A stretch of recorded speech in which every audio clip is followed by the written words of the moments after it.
15 жаштагы Дария Болотбекова атасы менен бирге Бишкектеги балдар онкологиясы жана гематология бөлүмүнө атайын анализ тапшырганы келишкен. Себеби жарым жылдан ашуун убакыттан бери Дариянын желкесине без чочуп, тынчын ала баштаган дейт атасы Талайбек Усубалиев. Эми алар оорунун так аныктамасын алса эле дарыланууну баштайт. Негизи 4-5 ай болуптур чыкканына. Ошону айтпай жүрө берип, жакында ооруп баштаганын эми айтып атты.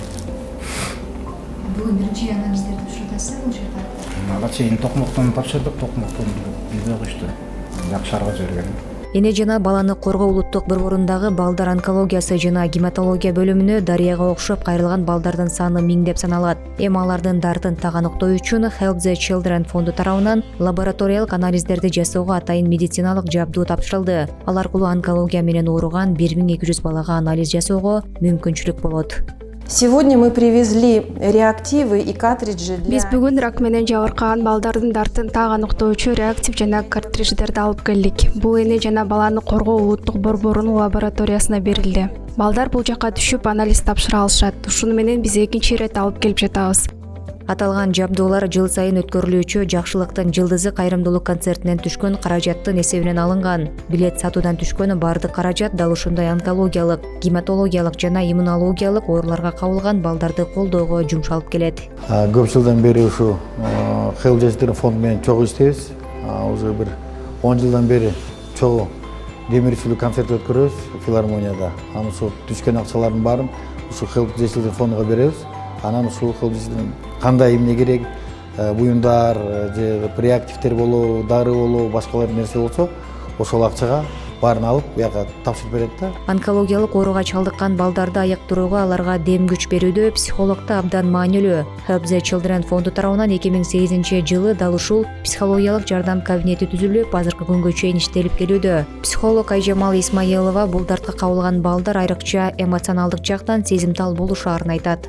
Бул жерде баладагы ичнекей балдар көп сезишпейт.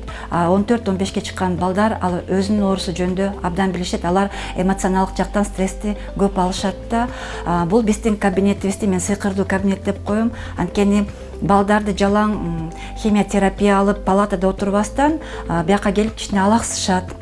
Эне жана баланы коргоо борборунда жалпы 749 койка бар, анын ичинен 70 койка балдардын онкологиясына арналган. Тилекке каршы жылына онкологиялык оору менен 200 бала катталып турат. Оорукананын жетекчиси Шайырбек Сулайманов айрым учурда рак илдетине кабылган балдардын дартын аныктоодо дал ушундай реагенттерге муктаждык жаралып калаарын жана фонд тараптан түрдүү жардамдар келип турарын белгиледи.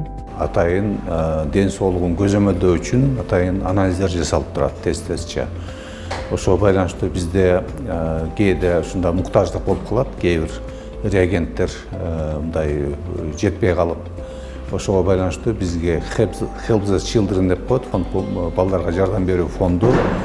Анын жетекчиси Конева Елена Ивановна аркылуу бизге мындай бир ыраттуу түрдө жардамдар берилип келет да.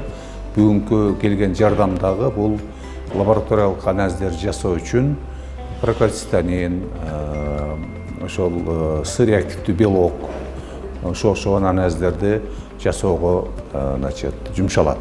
Маалыматка ылайык 2022-жылы Кыргызстанда онкологиялык диагноз коюлган балдардын саны 157ге жеткен. 2021-жылы 99, 2020-жылы 139 балада өсмө оорусу аныкталган. Бишкек жана Ош шаарларында жылына 500 бала онкологиялык дарт менен ооруканага жатып чыккан.